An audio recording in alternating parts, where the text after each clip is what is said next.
Donc en fait, ce qui m'a intéressé à faire du maraîchage bio, et c'est que j'ai grandi dans un milieu en bordure de forêt. J'ai toujours eu dans l'entourage une sensibilité environnementale, écologique, tout en travaillant dans une agriculture conventionnelle, parce qu'à un moment il fallait travailler et gagner sa vie.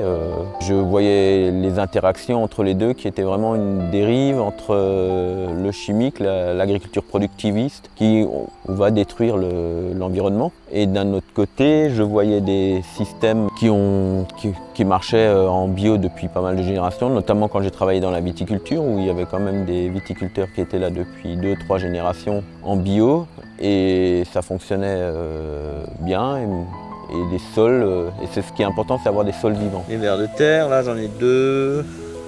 On n'a rien de temps, on en trouve assez facilement maintenant. Alors que ça, c'était il y a 3-4 ans, ça il fallait faire 10 coups de bêche pour en trouver 2-3. Au printemps 2018, j'ai loué une serre au village d'à côté de mes parcelles pour produire mes plants.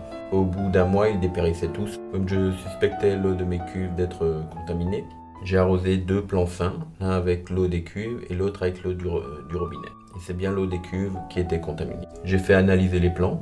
C'était pire que ce que j'imaginais. Le taux était de 37 microgrammes par kilo de plante, alors que la norme acceptée est de 0,1 microgrammes par kilo de plante. Là, ce sont des plants que j'ai continué à arroser.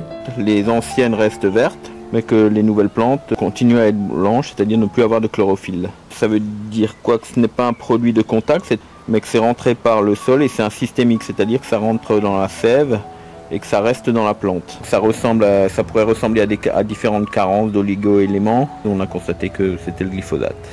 Ben là, il faut que je rachète des plants. Là, c'est une perte. 80% de ce qui était produit, c'était pour revendre les plants. Puisque, ressemer, là, c'est trop tard.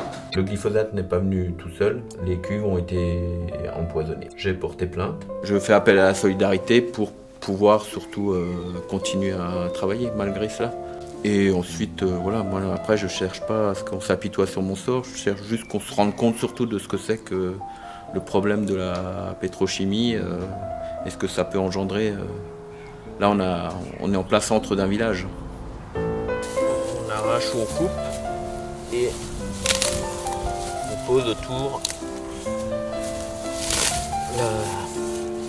On occulte les plates-bandes. Que juste là, ici, la roche puisse rester.